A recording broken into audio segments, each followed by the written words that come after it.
வணக்கம் சவுக்கு மீடியா நேயர்களே. இன்றைய அரசியல் தமிழ்நாட்டில் நடந்த முக்கியமான அரசியல் மற்றும் சமூக நிகழ்வுகளை பற்றி விவாதிக்க இருக்கிறோம். வாருங்கள் சார். வணக்கம் சார். வணக்கம். அழுதுகிட்டே உட்காந்துருக்கீங்க ஞாயிற்றுக்கிழமை கரெக்டா? அருண் 15 நாள் லீவ் கொடுத்தாருல்ல, ஜாலியாக இருந்துச்சாப்பா? வாங்க. லீவு கொடுத்தாரு, சப்ஸ்கிரைபர்லாம் ஏறிருக்காங்க பார்த்தீங்களா? கவனிக்கலப்பா. சொல்லுப்பா, ஏன்பா சொல்லவே இல்லைப்பா? நம்ம திருப்பி ஸ்டார்ட் பண்ணதுலேருந்து கிட்டத்தட்ட 15,000 சப்ஸ்கிரைபர் ஏறி இருக்காங்க. அருணுக்கு நன்றி, ஐஸ்கிரீமுக்கு நன்றி, முதல்வருக்கு நன்றி சொல்லுங்கள் சார். முதல்வருக்கு நன்றி. ஆமாம், அந்த மாதிரி ஒரு மகான் இல்லைன்னா நம்ம சேனலுக்கு வளர்ச்சியே இல்லை. நல்லாட்சி கொடுத்துருந்தாருன்னா நமக்கு பேசுறதுக்கு என்ன இருக்குது? சொல்லுங்கள். ரைட்டு, நானே சொல்லிடுறேன். அனைத்து நேயர்களும் மீண்டும் சப்ஸ்கிரைப் பண்ணாதவங்க பண்ணுங்கள். நிகழ்ச்சிக்கு போயிடலாம். அதாங்க சார், இப்போ நம்ம 50 லட்ச ரூபா அட்வான்ஸ் டேக்ஸ் பே பண்ணோம் அப்படின்னு சொல்லிட்டு நீங்கள் சொல்லியிருந்தீங்க. அதுக்கு வந்து அப்படிலாம் ஒரு யூடியூப் சேனலில் அவ்வளோ காசெல்லாம் வராது அப்படின்னு சில குட்டி யூடியூப் சேனல்கள்லாம் பேசியிருந்தாங்க. அப்போ வந்து கீழே கமெண்ட் போடுறாங்க. அவங்க சொல்கிறாங்க, ஆளுங்கட்சியை எதிர்த்து பேசுனா 50 லட்ச ரூபா அட்வான்ஸ் டேக்ஸ் பே பண்ணலாம், பட் ஆதரவாக பேசினா 200 ரூபா தான் கிடைக்கும் அப்படின்னு. உண்மை தானே இது? 200 ரூபாய்க்கு தானே நீங்கள் பேசிகிட்டு இருக்கீங்க. இங்கே பாருங்கள் மாலதி, நான் ஜேர்னலிசம்னா என்னன்னு, நீங்களும் ஜேர்னலிஸ்ட், நீங்கள் ஜேர்னலிசம் டிகிரி படித்தவர், நான் படிக்கலை. ஜேர்னலிசம்னா என்னன்னு நான் அரசு பணியில் இருந்த காலத்தில் புரிந்து கொண்டது என்னவென்றால், எதை வாங்கி விரும்பி படிப்பேன். தமிழ்நாடு அரசு ஒரு மேகசின், அரசு செய்தி முரசொலியா, அது கட்சி நடத்துறதுப்பா. தமிழரசு அதோட பேர். அதில் என்னென்னா வெறும் அரசோட செய்தி குறிப்புகளோட தொகுப்பு. ஓகேவா? அதை நம்ம விரும்பி படிப்போமா ஒரு பத்திரிகை படிக்கணும்னு நினைக்கிறவங்க? ஸோ இந்த அரசில் இதெல்லாம் தப்பு நடக்குதுன்னு சொல்லிட்டு எழுதக்கூடிய ஜூனியர் விகடன் போன்ற இதழ்களை நான் விரும்பி படிப்பேன். ஸோ இப்போ நம்ம யூடியூப் சேனலுக்கு வருவோம். ஜி.ஆர். சுவாமிநாதன் நீதிபதி அவர்கள் இந்த மாதிரி தீபம் ஏற்றுறதுக்கு அனுமதி கொடுத்துட்டாரு, இது மிக மிக தவறு அப்படின்னு சொல்கிறத ஒரு நார்மலான ஆளுங்க, ஒரு பண்டிகை தீபம் ஏற்றுறதுல என்னையா தப்பு அப்படின்னு தான் நம்ம நினைப்போம். ஆனால் தீபம் ஏற்றுறது தவறுன்னு சொல்கிறத நீங்கள் விரும்பி படிப்பீங்களா? அல்லது ஸ்டாலின் செம்மையான ஆட்சி நடத்தி கொண்டு இருக்கிறாரு அப்படின்ட்டு நீ வீடியோவில் பேசுகிறேன்னு வச்சுக்க, பார்க்குறேன் இவங்களுக்கு வேறு வேலையே இல்லை அப்படின்ட்டு தானே நினச்சிட்டு போவாங்க. ஸோ இந்த அரசியல் நடக்கக்கூடிய தவறுகள், குறைகள், பிழைகள், இவற்றை யார் பேசுகிறார்களோ அதை தான் ஒரு மனுஷன் தெரிஞ்சுக்க விரும்புவான். என்ன தப்பு நடக்குதுன்றது தானே எல்லாத்துலேயும் எல்லாரோட இன்ட்ரெஸ்ட்டும் இருக்கும். ஆஹா ஓஹோன்னு புகழ்றதை படிக்கிறதுக்கு தம்பி சொன்ன மாதிரி முரசொலி படிச்சுட்டு போகலாமே. ஸோ அந்த அடிப்படையில் இந்த ரெவென்யூ வரும். இல்லை இதுக்கு இவ்வளோ வராதுங்கிறதுன்றதுலாம் அக்கௌண்ட் இருக்குது. ஏற்கனவே மொத்த ஸ்டேட்மெண்ட்டையும் கொலகார சேட்டு வாங்கி வச்சு படிச்சுக்கிட்டு இருந்தார். ஏன் முன்னாடியே ஒரு 20 லெட்டர் நான் கஸ்டடி இருக்கும்போது தான் அனுப்புனாரு. அவ்வளோ தூரத்தில் நீங்கள் இருக்கிற தூரத்தில் தான் உட்காந்துருந்தார். தெரியுதா அப்படின்னு சொல்லிட்டு கேட்டார். இல்லைனா உங்கள் அக்கௌண்ட்டுக்கு தான் அனுப்புகிறோம் அப்படின்னா, அதான் எல்லாத்தையும் தொடச்சாச்சு, அப்புறம் என்ன சார் பண்ணுறீங்க? இல்லை வாங்க வேண்டியது முறை அப்படின்ட்டு எல்லா ஸ்டேட்மெண்ட்டையும் வாங்கிட்டாங்க. அது உண்மையாக இல்லையான்றது இங்கே பார்த்தால் அவர்களுக்கு தெரிந்திருக்கும். இன்னொன்று, இந்த நிகழ்ச்சியில் இப்படி பெருமைக்கு போய் சொல்லணுன்ற தேவை என்ன இருக்குது? நிறைய பேர் என்கிட்ட மாலதி எதுக்கே அதெல்லாம் போய் சொல்லிக்கிட்டு இருக்கு அப்படின்ட்டு தான் சொன்னாங்க. என்ன அது சொல்ல வேண்டிய தேவை என்ன இருக்கிறது? இந்த அளவுக்கு வருமானம் வர அளவுக்கு தமிழக நீங்க ஆட்சி நடத்துறீங்க, நீங்க அந்த லட்சணத்துல தான் ஆட்சி நடத்துறீங்க, ரைட்டா? அதனால முதல்வருக்கு நன்றி. இன்னொன்று இருக்கு சார், ஆளுங்கட்சி எடுத்து பேசுற எல்லாத்தையும் வாய மூடிட்டாங்க. ஒரே வாய் திறந்திருக்கிற வாய் நம்மள்தான் அப்பப்போ மூடுது, மீண்டும் திறக்கிறது. அதனால வந்து வியூவர்ஸ் எல்லாருமே ஒரே இடத்துல குழுமுறாங்க. வேறு வழி, வேற என்ன ஆப்ஷன் இருக்கு? இல்லை, சும்மாவே பொய் கேஸ் போட்டுருக்காங்க, எப்படான்னு காத்துக்கு இருக்காங்க. நம்ம அப்படி பண்ணால் சும்மா விடுவாங்க இவங்க. சார், ராஜஸ்தான் அரசு வந்துட்டு காலையில் பள்ளி மாணவர்கள் அனைவருமே வந்துட்டு செய்தித்தாள் படிப்பது கட்டாயம் அப்படின்னு சொல்லிட்டு ஒரு அறிவிப்பு வெளியிட்டிருக்காங்க. அதை எப்படி சார் பார்க்குறீங்க? நீ வந்து இப்போ ஒரு எத்தனை மாதம் ஆகுது நம்ம கம்பெனியில் வேலைக்கு சேர்ந்து? 7 மாதம். 7 மாதம். அதுக்கு முன்னாடி நியூஸ் பேப்பர் படிச்சிருக்கியா? படிப்பனே. இங்கே இந்த வடையில் இல்லை ஸ்கூல் படிக்கிறப்ப எனக்கு அது நியூஸ் பேப்பர் படிக்க பிடிக்கும். அதனால் நியூஸ் பேப்பர் படிப்பேன். அதுக்கப்புறம் வேலைக்கு போனதுக்கப்புறம் பிடிக்கும். சரி, நீ ஸ்கூல் படிக்கும்போது நியூஸ் பேப்பர் படிக்க பிடிக்கும். உன் கூட படித்த மாணவர்கள் எத்தனை பேர் செய்தித்தாள் படிப்பார்கள்? அவங்க பெற்றோர் எத்தனை பேர் செய்தித்தாள் படிப்பார்கள்? இந்த பழக்கம் இல்லை. நான் இன்றைக்கி இந்த அளவுக்கு பேசுகிறேன் 4 விஷயங்களே அப்படின்னா, சின்ன வயசில் நான் படித்தது தான். நம்ம பிஜேபி அரசை கடுமையாக விமர்சனம் செய்கிறோம். அவர்கள் பிற்போக்குத்தனமான கருத்துக்களை விதைக்கிறார்கள்லாம் சொல்கிறோம். மதவாத அரசியலை கையில் எடுக்கிறார்கள்னு சொல்கிறோம். இந்த பள்ளி மாணவர்கள் கட்டாயம் செய்தித்தாள் படிக்க வேண்டும் என்ற இந்த உத்தரவை முதலில் பிறப்பித்தது உத்தரப்பிரதேச யோகி ஆதித்யநாத் அரசு. அதை பின்பற்றி ராஜஸ்தான் மாநில அரசு பள்ளி மாணவர்களுக்கு இந்த கட்டாயம் எப்படி பண்ணுறாங்கன்றதை நீ பார்க்கணும். காலைல ப்ரேயர் மீட்டிங் இருக்கும்ல, எல்லா ஸ்கூல்லையும் இருக்கும் ப்ரேயர் மீட்டிங்கு. அந்த ப்ரேயர் மீட்டிங்கில் ஒரு ஆங்கில செய்தித்தாள், ஒரு இந்தி செய்தித்தாள். இதை அந்த ப்ரேயர் மீட்டிங்கில் ஒவ்வொரு நாளும் ஒரு 2 பசங்க படிக்கணும். ஒருத்தன் ஹிந்தி படிக்கணும், ஒருத்தன் இங்கிலீஷ் படிக்கணும். அதை படிக்கக்கூடிய பசங்க 2 பேர் படிக்கிறாங்களே, அவங்க அரை மணி நேரம் முன்னாடி ஸ்கூலுக்கு வந்துடணும். அதை ஆசிரியரோட மேற்பார்வையில் அவங்க படித்து ஆசிரியர் மார்க் பண்ணி, இது இன்றைக்கி முக்கியமான நியூஸ், இது இன்றைக்கி முக்கியமான நியூஸ், இதை படிங்க அப்படின்னு சொல்லிட்டு சொல்லுவாங்க. இவங்க ப்ரேயரில் படிக்கணும். ப்ரேயரில் இந்த 3 மதங்களுக்கும் வாழ்த்து பாடல்கள் பாடுறாங்களப்போ, அதோடு சேர்த்து இந்த நியூஸ் பேப்பர் படிக்கிறத கட்டாயமாக்குறாங்க. இது என்னென்னா 100 பசங்க கேட்குறாங்கன்னு வச்சுக்கேன், ஒரு 40 பசங்களுக்கு நியூஸில் இன்ட்ரெஸ்ட் வந்துடும். அவன் வீட்டுக்கு போய் அப்பா கிட்ட, அப்பா ஸ்கூலில் படிக்கிறாங்க, நான் இன்றைக்கி அதுக்கு முன்னாடி நான் படிச்சுட்டு போனேன், எனக்கு வீட்டில் பேப்பர் வாங்கி போடு அப்படின்வான். இது ஒரு நல்ல கல்ச்சர். அந்த நான் 40ன்றது குறைவாக சொல்கிறேன். 80 மாணவர்கள் 100ல் 80 மாணவர்கள் கூட இன்று செய்தித்தாள் படிப்பதில் ஆர்வம் செலுத்தலாம். அப்படி செய்தித்தாள் படிப்பதில் ஆர்வம் செலுத்தி மாணவர்கள் இளவயதிலேயே அந்த ஹேபிட்டை பழக்கிக்கிட்டாங்கன்னா இன்ஃபார்ம்டு சிட்டிசன்ஸாக அவங்க உருவாவாங்க இல்லையா? ஊரு பூரா உங்கள் அப்பா பேரில் கருணாநிதி நூலகம்னு ஊரு பூரா திறந்து வைக்கிறீங்களே, இதை ஏன் சார் உங்களுக்கு பண்ணணும்னு தோணலை? ஸ்கூலில் போய் டான்ஸை போட்டு விட்றீங்க, போய் கேவலமாக நடித்து கண்டிஷன் ஸ்டார் என்று நடித்து பேர் வாங்குகிறீர்கள். உங்களுக்கு இது அடிப்படையில் இது செய்ய வேண்டும் என்று தோன்றவில்லை தானே? உங்களுக்கு பிஜேபி பார்த்து விமர்சனம் பண்ணுறதுக்குலாம் உங்களுக்கு என்ன ரைட்ஸ் இருக்குது? எனக்கு ரொம்ப சந்தோஷமாக இருந்துச்சு. என்னடா அந்த ராஜஸ்தான் கவர்மெண்ட்னு பார்த்தா அந்த நியூஸ் உள்ளே இருக்குது, யூபி மாடலை ஃபாலோ பண்ணி ராஜஸ்தான் அரசு இதை செய்கிறதுன்ட்டு. உங்களுக்கெல்லாம் நீங்கள் அவங்கள விமர்சனம் பண்ணுறதுக்கு என்ன தகுதி இருக்கிறது என்று கேட்கிறேன். நீங்கள் படிப்பகங்கள் நடத்தி வளர்ந்த கட்சி திராவிட முன்னேற்ற கழக கட்சி. அந்த கட்சி இன்றைக்கி ஏன் உங்களுக்கு இது தோணலை? லைப்ரரி கட்டுறீங்களே, அந்த லைப்ரரிக்கு போனால் புத்தகம் இருக்கும், படிக்கணுன்ற ஆர்வத்தை நீங்கள் ஏற்படுத்த வேண்டியதானே? நான் பத்திரிகையாளராக பணியாற்றிய ஒரு நண்பர் ஒருவர் இன்றைக்கி இதழியலில் முனைவர் பட்டம் பெற்று ஒரு கல்லூரியில் பேராசிரியராக பணியாற்றி கொண்டிருக்கிறார். எப்படி சார் இருக்கிறாங்க ஜென்சி பசங்கன்னு கேட்டேன். அவர்கள் இதுவரை காலடியே வைக்காத இடம் நூலகம். அப்படின்னா சார் அங்கே எதுக்கு சார் போய்கிட்டு அப்படின்றாங்க. அப்போ இதை நீங்கள் பண்ணியிருக்கணும்ல. ஸோ உங்களோட நோக்கம் உள்ளபடியே மாணவர்களுக்கு அறிவூட்டுவது, இளம் தலைமுறையினரை அறிவார்ந்த சமூகமாக மாற்றுவது அல்ல, வெறுமனே விளம்பரம் தேடுவது. உங்கள் அப்பா பேரில் 2 லைப்ரரியை கட்டி அந்த லைப்ரரி கட்டுறதுல, கன்ஸ்ட்ரக்ஷனில் துட்டை வாங்கி புக்கு வாங்குறதுல உங்களுக்கு தெரிஞ்ச பப்ளிகேஷன்ஸ்லாம் இருக்கும்ல, மனுஷ புத்திரவங்கெல்லாம் பப்ளிகேஷன் வச்சுருக்காங்க, இவங்களுக்கெல்லாம் ஆர்டர் கொடுக்கறதுக்காக தான் நீங்கள் லைப்ரரியை ஓப்பன் பண்ணுறீங்க. பசங்களை படிக்க வைக்கிறது உங்கள் நோக்கம் இல்லை. உண்மையிலேயே ராஜஸ்தான் அரசையும் உத்தரப்பிரதேச அரசையும் மனசார வாழ்த்தி விட்டு நம்ம அடுத்த செய்திகளுக்கு போகலாம். சமீபத்தில் தமிழக பாரதிய ஜனதா கட்சி தலைவர் திரு நயினார் நாகேந்திரன் அவர்கள் அவரது பிரச்சாரத்தின் ஒரு பகுதியாக விழுப்புரம் மாவட்டத்தில் அண்ணன் திரு சி.வி. சண்முகம் அவர்களோடு மேடையில் பேசுகிறாரு. பேசும்போது தமிழகத்தின் சட்டம் ஒழுங்கை பற்றி பேசும்போது நமக்கு நடந்த சம்பவத்தை குறிப்பிடுகிறார் நாகேந்திரன். சவுக்கு சங்கர் வீட்டை உடைச்சி கைது பண்ணுறீங்க, கையை உடைக்கிறீங்க, சட்டம் ஒழுங்கு இப்படி இருக்கிறது அப்படின்ட்டு. ஸோ அவர் சொல்கிறது சவுக்கு சங்கருக்கு ஆதரவு தெரிவித்து பேச வேண்டும் என்பதற்காக அல்ல. அவரும் நானும் ஒன்றும் பால்யகால சிநேகிதர்கள்லாம் கிடையாது. அவர் ஒரு அரசியல் கட்சி தலைவர், நான் ஒரு பத்திரிகையாளர் என்ற அடிப்படையில் தான் எங்கள் இருவருக்கும் உள்ள உறவு. ஆனால் இந்த மாதிரி ஒரு நேஷனல் பார்ட்டியோட ஸ்டேட் பிரசிடெண்ட்டு ஒரு அரசியல் கூட்ட மேடையில் இதை பேசுகிறார் என்றால் மக்கள் இந்த சம்பவத்தை எப்படி பார்க்கிறார்கள் என்பதை நாம் புரிந்து கொள்ள வேண்டும். யூடியூப் நடத்துகிற சவுக்கு சங்கரை பிடித்து செயலை அடைத்து வீட்டையெல்லாம் உடைத்து அந்த அளவுக்கு மோசமான ஒரு சூழலில் சட்டம் ஒழுங்கு சரி கிடையாது. இது வெறுமனே ஒரு தனிநபரோட வீட்டை உடைச்சி கைது செய்தது மாதிரி ஒரு சாதாரண வழக்காக இதை கடந்து செல்லக்கூடாது. இது சட்டம் ஒழுங்கு எப்படி பராமரிக்கப்படுகிறது என்பதோடு சேர்த்து இணைத்து பேச வேண்டிய விஷயமாக இதை நாம் பார்க்க வேண்டும். அவர் நயினார் எப்படி குறிப்பிடுகிறார் என்றால் மக்கள் இப்படித்தான் இதை பார்க்கிறார்கள். ஸோ நம்ம ஏற்கனவே 2-3 நாட்களாகவே தொடர்ந்து சட்டம் ஒழுங்கு எவ்வளோ மோசமாக இருந்து கொண்டிருக்கிறது என்பதை நாம் பேசிக்கொண்டிருக்கிறோம். அந்த பின்னணியில் தான் இதை பார்க்க வேண்டும். ஸோ அரசு செய்யக்கூடிய தவறுகளை பற்றி பேசக்கூடியவர்கள், உண்மைகளை பேசக்கூடியவர்களை அடக்குவதற்குத்தான் காவல்துறையை தமிழக அரசு பயன்படுத்துகிறதை ஒழிய சட்டம் ஒழுங்கை நிலைநிறுத்துவதற்கு காவல்துறையை தமிழக அரசு பயன்படுத்தவில்லை என்ற நயினார் நாகேந்திரன் அவர்களின் கருத்து தமிழக மக்கள் பெரும்பாலானோரின் கருத்தாக இருக்கிறது. ஸோ நான் மீண்டும் மீண்டும் சொல்வது போல இந்த சட்டம் ஒழுங்கு பிரச்சனை இந்த அரசுக்கு சாவுமணி அடிக்கக்கூடிய பிரச்சனையாக உருவெடுத்திருக்கிறது. இதுக்கு மேலெல்லாம் இதை சரி பண்ண முடியாது. இப்போ திடீர்னு போட்டு இந்த நேற்று மகேஸ்வர் தயாலை செலக்ட் பண்ணி போட்டாங்கன்னு சொன்னால எந்த லட்சணத்தில் ஒரு law and order additional DGP select பண்ணியிருக்காங்க பார்த்தியா? அப்போ சட்டம் ஒழுங்கை பராமரிக்க தெரியவில்லை அல்லது அது குறித்து இவர்களுக்கு அக்கறை இல்லை. இதற்கான விலையெல்லாம் சேர்த்து சட்டப்பேரவை தேர்தலில் இவர்கள் கொடுக்கத்தான் போகிறார்கள். சட்டம் ஒழுங்கை பற்றி பேசும்போது அப்படியே நேற்று ஒரு சம்பவம் நடந்திருக்கிறது. இந்த தமிழகத்தில் அண்ணா திராவிட முன்னேற்ற கழகம் ஒரு பேச்சாளர்கள்லாம் சமீபத்தில் தேர்ந்தெடுத்து இந்த சிங்கை ராமச்சந்திரன் அவர்களோட அந்த அதிமுக மாணவர் அணி இளம் பேச்சாளர்களை தேர்ந்தெடுத்து அவர்களை இந்த பிரச்சாரங்களுக்கு பயன்படுத்துவதற்கு உத்தேசித்திருக்கிறார்கள்.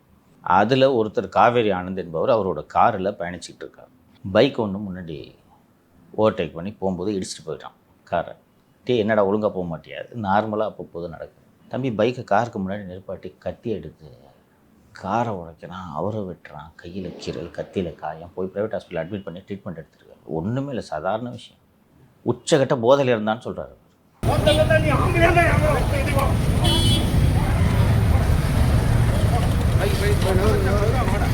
வண்டி யார் நான் போட்டா எப்படி இத்தனை பேர் வேடிக்கை பார்த்தீங்களே கத்தியில் குத்த வரான் ஊரே சேர்ந்து வேடிக்கை பார்த்து என்ன நடக்கிறீங்களா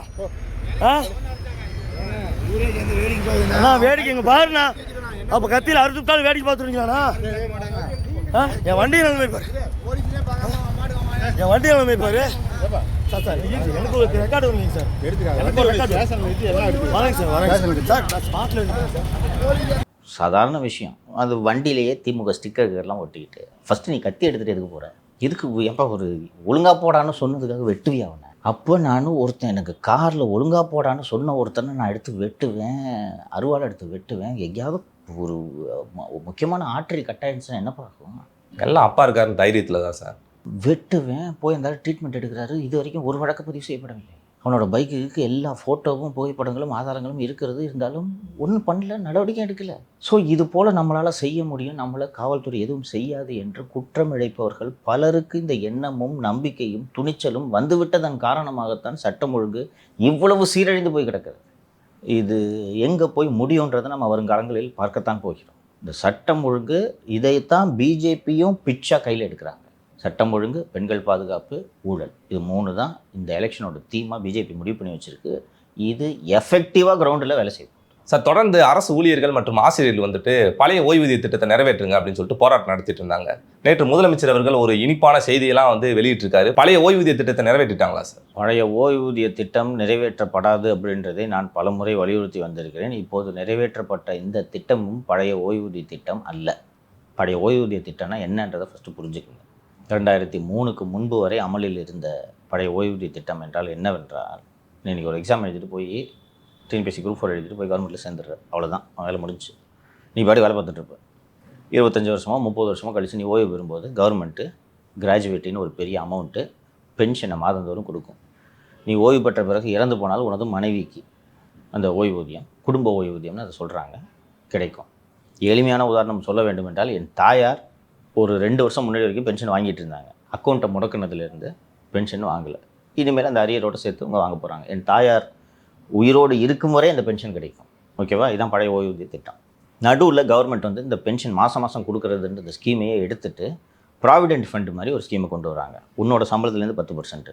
அண்ட் இந்த ப்ரைவேட் கம்பெனிலாம் இருக்குல்ல, பிஎஃப்னு சொல்கிறாங்களா, அது மாதிரி அந்த கம்பெனி ஒரு 10% போடுவாங்க, அது மாதிரி கவர்மெண்ட்டு ஒரு 10% போடும். போட்டுன்னு ரிட்டையர் ஆகும்போது ஒரு அமௌண்ட்டுக்கு இது கொடுப்பாங்க. இது புதிய ஓய்வூதிய திட்டம். அது ஓய்வூதியம் இல்லை, இந்த கான்ட்ரிபியூட்டரி பென்ஷன் ஸ்கீம்னு அதை சொல்கிறாங்க. நம்ம காசு இன்வெஸ்ட் பண்ணி நமக்கு ரிட்டர்ன் தராங்க. அது அந்த பல லட்சம் அரசு ஊழியர்களிடமிருந்து இந்த 10% பிடிக்கும்போது அந்த அமௌண்ட் எவ்வளோ பெரிய அமௌண்ட் வரும்? அந்த அமௌண்ட்டை அரசு நலத்திட்டங்களுக்கும் உட்கட்டமைப்புகளுக்கும் பயன்படுத்தி கொண்டு இருந்தது. இப்போ லம்சமாக ஒரு அமௌண்ட் கொடுத்துட்டு இருந்தாங்களா ஓய்வு பெறும்போது, அதற்கு பதிலாக லம்சம் அமௌண்ட்டு இல்லை இப்போ, ரைட்டா? அதற்கு பதிலாக உங்கள்கிட்ட 10% பிடிக்கிறாங்கல்ல, அந்த 10% பிடிச்சி நீ கடைசியாக வாங்கக்கூடிய ஊதியத்தில் 50% உனக்கு ஓய்வூதியம், அதற்கு 50% எத்தனை பர்சன்டேஜோ அகவிலைப்படி அப்படின்ட்டு கொடுத்துருக்காங்க. இது பழைய ஓய்வூதிய திட்டம் அல்ல. நேற்று கிழக்கு பதிப்பக உரிமையாளர் திரு பத்ரி சேஷாத்ரி போன்றோர் இந்த புதிய ஓய்வூதிய திட்டமே இதைவிட அதிக பலன் தரக்கூடியது. 35 வருடம் ஒருவர் தனது 10% ஊதியத்தை கட்டினார் என்றால் ஒரு 1.25 கோடி ரூபாய் அவர் ஓய்வு பெறும் சமயத்தில் அக்யூமுலேட் ஆகிருக்கும். ஆண்டுக்கு 8% வட்டி என்ற அடிப்படையில் அக்யூமுலேட் ஆகிருக்கும். அந்த பணத்தை கொண்டு போய் அவர் வங்கியில் போட்டார்னா, அப்படியே அந்த 1.25 கோடியை அப்படியே வங்கியில் டெபாசிட் பண்ணார்னா, அதில் கிடைக்கக்கூடிய குறைந்தபட்ச வட்டியே ஒரு மாதத்துக்கு 50,000 வரும். ஆனால் இவங்க கொடுக்குறது 35,000 தான் கொடுக்குறாங்க. இது அரசு ஊழியர்களுக்கு இழப்பு என்று சொல்லியிருக்கிறார். அது கணக்கு போட்டு பார்த்தா லாஜிக்கலாக தானே இருக்குது. என்கிட்டேருந்து 1.5 கோடி பிடிச்சிடுற, 1.5 கோடியிலேருந்து உனக்கு மாதம் மாதம் இவ்வளோ ரூபான்னு சொல்லிட்டு நீ கொடுக்குற, அதுக்கு பதிலாக நீ மொத்தமாக கொடுத்தாலே எனக்கு லாபம். ஸோ இது பெரிய லாபம் இல்லை. மொத்தமாக கொடுக்குறதுக்கு பதிலாக அதை பிரித்து கொடுக்குறாங்க, இது அரசுக்கு லாபம்.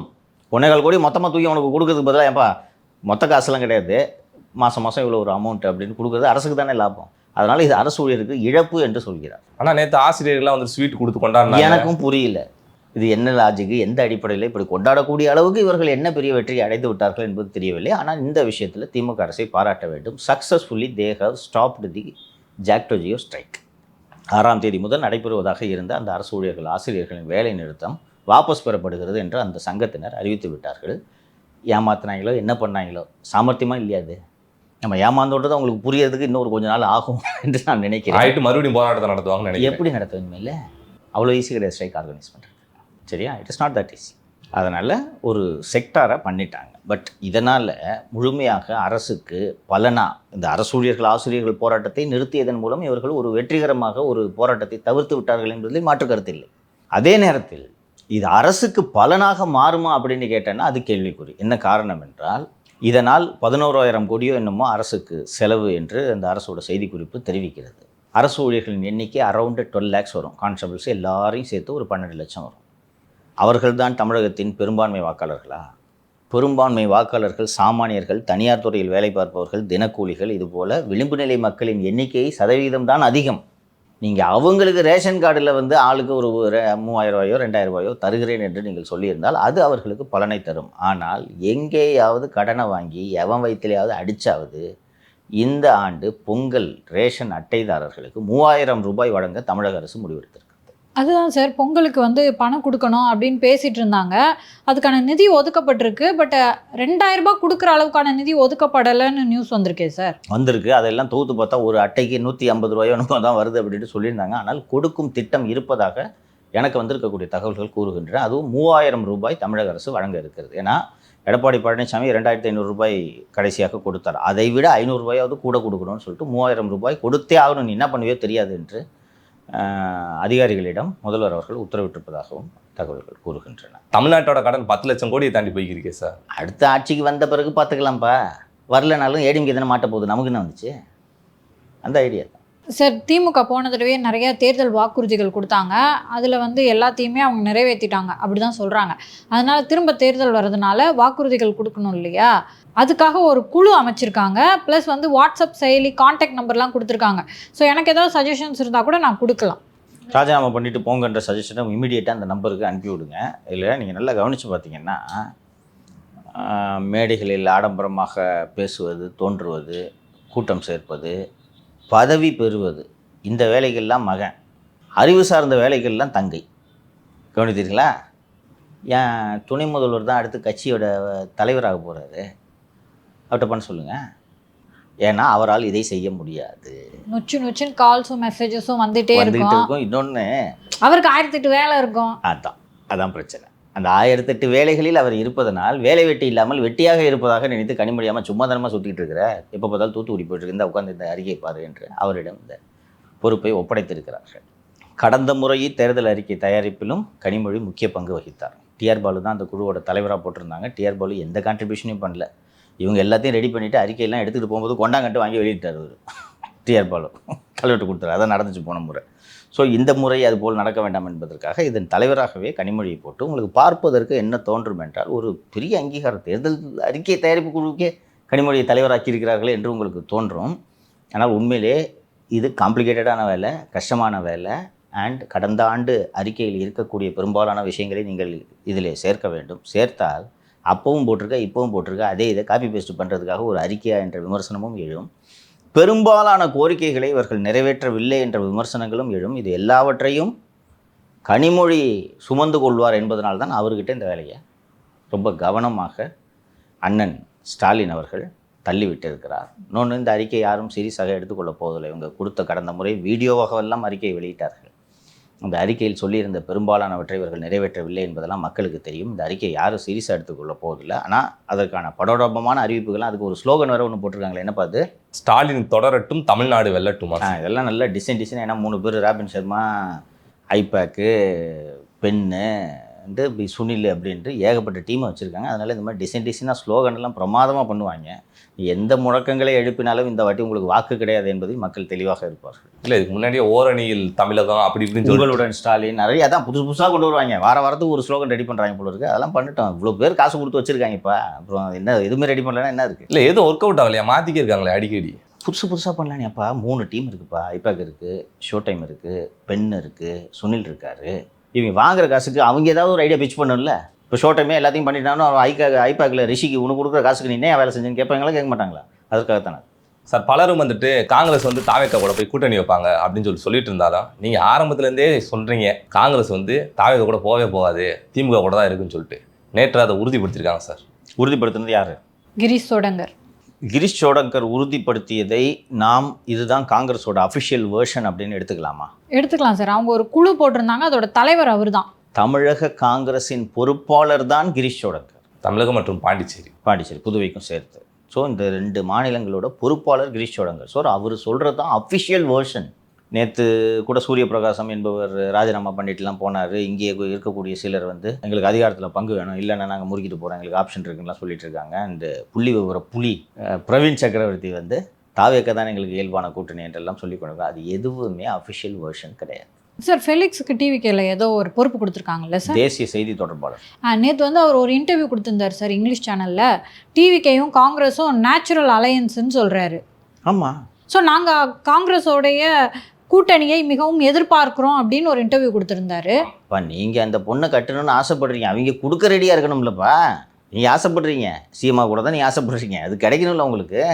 கிட்டத்தட்ட 2 ஆண்டுகளுக்கு முன்பு விக்கிரவாண்டியில் தமிழக வெற்றி கழகத்தின் முதல் மாநாட்டில் முதலில் ஆட்சியில் பங்கு, அதிகாரத்தில் பங்கு என்ற முழக்கத்தை விஜய் அவர்கள் முன்னெடுக்கிறார்.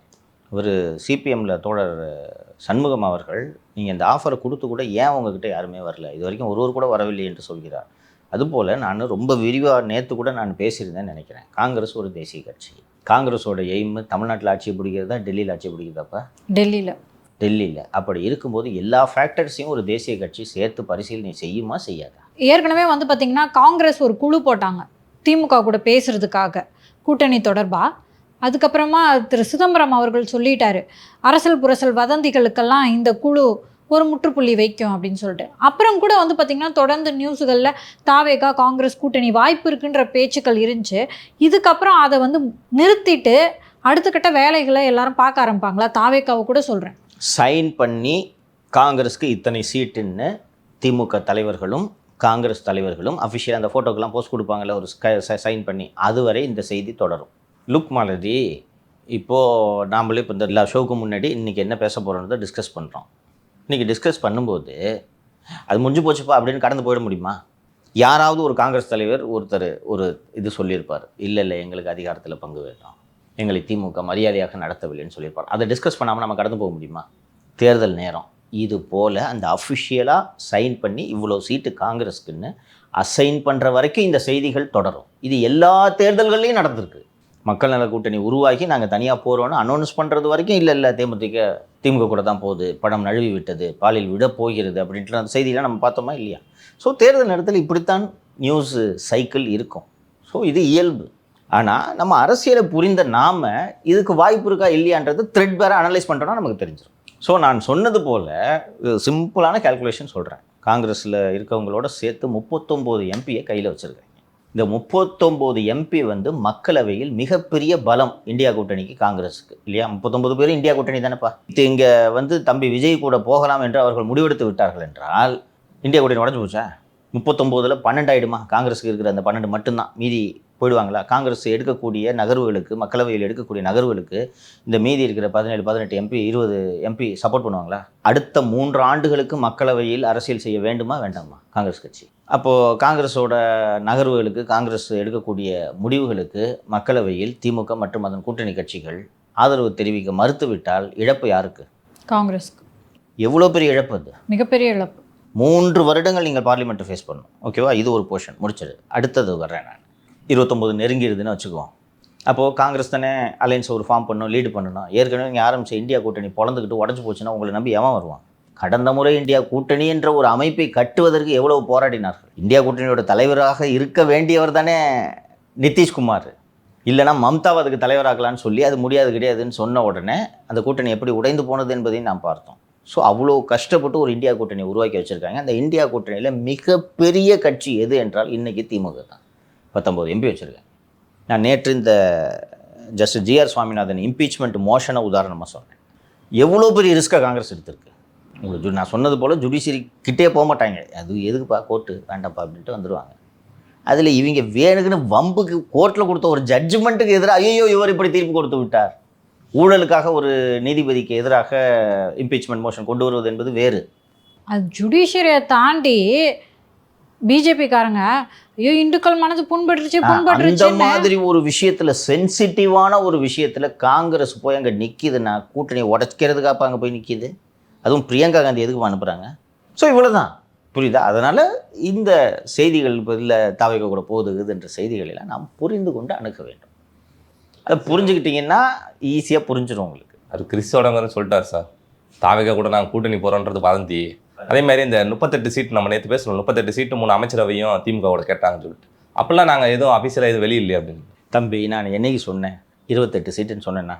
போன வாட்டி கொடுத்தத விட ஒரு 3 சீட்டு அதிகமாக கொடுங்க, கௌரவமாக இருக்குன்றது சபரீசனும் ராகுல் காந்தியும் பேசி முடிவு செய்து 1.5 மாதம் ஆகிறது. அது வரைக்கும் இந்த சத்தங்கத்தெல்லாம் வந்துக்கிட்டு தான் இருக்கும். 28 சீட்டு ஃபைனலைஸ் ஆகிடும், சீல்டு, அவ்வளோதான். அதான் கிரீஸோடங்க சொல்லிட்டாரு சார், திமுக தான் வந்து நம்பிக்கையான கட்சி அப்படின்னு சொல்லியிருக்காரு. உங்களுக்கு யோசிச்சு பாருங்கம்மா, எல்லாத்துலேயும் திமுக உடன் இருக்கிறது. இந்தியா கூட்டணி அறிவிக்கப்பட்ட போதும் சரி, அதற்கு முன்பு 2019 சரி, ராகுல் காந்தியை பிரதமர் என்று முன்மொழிந்த முதல் தலைவர், கடைசி தலைவர் மு.க. ஸ்டாலின். மம்தா பானர்ஜிலாம் வாயிலிருந்து தப்பித்தவரை கூட ராகுல் பிரதமர் என்பது வரவில்லை. ராகுல் பிரதமர். அப்படிப்பட்ட ஒரு அலையன்ஸ் பார்ட்னரை எதற்காக காங்கிரஸ் உதறி தள்ள வேண்டும் சொல்லுங்கள்? என்ன லாஜிக் இருக்குதுல்ல? ஸோ வாய்ப்பே கிடையாது. ஆனால் காங்கிரஸ் தரப்புல இருந்துட்டு வேமா வந்து தொகுதி பங்கீட முடிக்கணும் அப்படின்னு சொல்கிறாங்களே, என்ன சார் காரணம்? வேணாம், லாஸ்ட் மினிட்ல கழட்டி விட்டா ப்ளஸ் ஒர்க் பண்ணுறதுக்கு வசதியாக இருக்கும்ல சார். முடிங்கப்பா, நீங்கள் முடிக்காமல் இருக்கிறதுனால தான்ப்பா போகிற வரவெல்லாம் சொல்லிக்கிட்டு இருக்கிறான். கையை பிடிச்சி இழுத்துட்டு இருக்காங்க. தாவே கிழவரை கை பிடிச்சி இழுத்துக்கிட்டு இருக்காங்க இல்லையா? அதனால் வேகமாக முடிச்சிட்டோன்னா வேலையை ஆரம்பிக்கலாம்ல, தொகுதி கிளியர் ஆகும்ல. ஸோ அடுத்ததான் என்டிஏ அமித்ஷா அவர்கள் வந்து தமிழ்நாட்டில் ஒரு வீகம் வச்சுருந்தாராம். இந்த வீகத்தை வந்து எப்படியாவது பயன்படுத்தணும் அப்படின்னு சொல்லிட்டு, ஆனால் அது நடக்கலை அப்படின்னு சொல்லிட்டு இன்றைக்கி செய்தி வந்திருக்கு சார். நான் ஒரு சில பாயிண்ட்டு சொல்கிறேன், இதெல்லாம் நடக்க வாய்ப்பு இருக்கா அப்படின்னு சொல்லிட்டு சொல்லுங்கள். தேமுதிக தாவேக கூட்டணியில் சேர்கிறது. ஓபிஎஸ் மற்றும் டிடிவி தினகரன் ஆகியோர் தாவேக கூட்டணியில் இணைகிறார்கள். தாவேகவில் அல்ல, தாவேக கூட்டணியில். திமுகவில் போட்டியிட சீட்டு கிடைக்காத அல்லது மறுக்கப்பட்ட திமுக தலைவர்கள் தாவேகவிலேயே சென்று இணைகிறார்கள். அதிமுக வலுவான கூட்டணி அமைக்கவில்லை என்பதை சுட்டிக்காட்டி அதிமுகவில் இப்போது இருக்கக்கூடிய சில தலைவர்கள் செங்கோட்டையன் அவர்களைப் போல தாவேகவில் சென்று சேர்கிறார்கள். தலித் கட்சிகளை வைத்திருக்கக்கூடிய சேக்கு தமிழரசன், இந்திய குடியரசு கட்சி போன்ற சிறு கட்சிகள் தாவேக கூட்டணியில் இணைய இருக்கிறது. ஜான் பாண்டியன் அவர்கள் ஏற்கனவே தேசிய ஜனநாயக கூட்டணியில் அங்கம் வகிப்பதன் காரணமாக அவருக்கு எதிராக அரசியல் கட்சி நடத்தக்கூடிய புதிய தமிழகம் கட்சியின் தலைவர் டாக்டர் கிருஷ்ணசாமி அவர்கள் தாவேகவில் சேர்கிறார், தாவேக கூட்டணியில். இப்போ நான் சொன்னதெல்லாம் நடக்க வாய்ப்பு இருக்கா? நீ தான் சொன்ன அமித்ஷாவோட அந்த வியூகம் பலிக்கவில்லை அப்படின்னு சொன்னேன். பலிக்கலைன்னா இதெல்லாம் நடக்கிறதுக்கு சாத்தியக்கூறுகள் இருக்குன்னு நான் சொல்கிறேன். சொல்லுங்கள், மூத்த பத்தியாளர்கள் 2 பேரும் சொல்லுங்கள், நடக்க வாய்ப்பு இருக்கா? இதெல்லாம் நடக்குமான்னு தெரியல, நடந்தால் நல்லாயிருக்கும். டிவி கேட்க நல்லா இருக்கும். நடக்காது சார். ஏன்பா? அவங்க எந்த முன்முயற்சிகளும் டிவிக்கு தரப்புல எடுக்கிற மாதிரி தெரில சார். அவங்க தொடர்ந்து காங்கிரஸை நம்பிட்டு தான் வந்து நாங்கள் தான் நேச்சுரல் அலையன்ஸு, நாங்கள் சேருவோம், எங்ககிட்ட வந்துருவாங்க அப்படின்னு பேசிக்கிட்டு இருக்காங்க. இல்லை, எல்லா கட்சிக்கும் ஒரு பணம் வந்து ஒரு மிகப்பெரிய அங்கம். அது தாவேகா தருவாங்களா அப்படின்றது எனக்கு தெரியும். தரமாட்டாங்க, இப்போவே சொல்கிறேன். இல்லை, இந்த வடிவில் பாக்கெட் எடுத்துக்காட்டு வரல, அது மாதிரி தான் எங்கே இருக்கு. அப்போ நீங்கள் சொன்னதும் வாய்ப்பு இல்லை சார். வாய்ப்பு இல்லைன்ட்டு எதையுமே ரூல் அவுட் பண்ண முடியாது. கோவத்தில் வீம்புக்கு போய் ஜாயின் பண்ணுவாங்க, புரியுதா? திரு டிடிவி தினகரன் அவர்களுக்கும் திரு பன்னீர்செல்வம் அவர்களுக்கும் மனதுக்குள் இருக்கக்கூடிய பிரதான நோக்கம், லட்சியம், கனவு என்ன? எடப்பாடி பழனிசாமி முதல்வராக அமர்ந்து விடக்கூடாது. கரெக்டாக? இப்போ பிஜேபியிலேயோ யாரோ நீ வேறு வழி இல்லையா, நீங்கள் திமுக வீட்டுக்கு அனுப்பணும், எல்லாத்தையும் நாங்கள் பார்த்துக்குறோம், அட்லீஸ்ட் உன் கட்சியை தேத்துற வேலையை பாரு, நீ வா வந்து சேரு அப்படின்னு பேசி கன்வின்ஸ் பண்ணாமல் விட்டுட்டாங்கன்னு வச்சுக்க. ஒருவேளை இவங்க பாட்டுக்கு ஜெயிச்சுட்டு எடப்பாடி திருப்பி சிஎம் ஆகிட்டேன்னா 5 வருஷம் நான் என்ன பண்ணுறது? ஒன்று கெடுக்கிறேன் பார்க்குறியா? அப்படித்தானே அமமுக 20 தொகுதிகளில் அதிமுகவை பதம் பார்த்தது, 21ல் அதை பண்ணுவாங்க. உங்களுக்கு எல்லா கட்சியிலையுமே என்கிட்ட பணம் இருக்குது, எனக்கு நீங்கள் சீட்டு கொடுங்க, நான் செலவை நான் பார்த்துக்கிறேன்னு சொல்லக்கூடிய பலர் இருப்பார்களா? நாம் தமிழரில் எவ்வளோ பேர் போட்டியிடறதுக்கு போகிறாங்க வீட்டை கிட்ட அடமானம் வச்சு.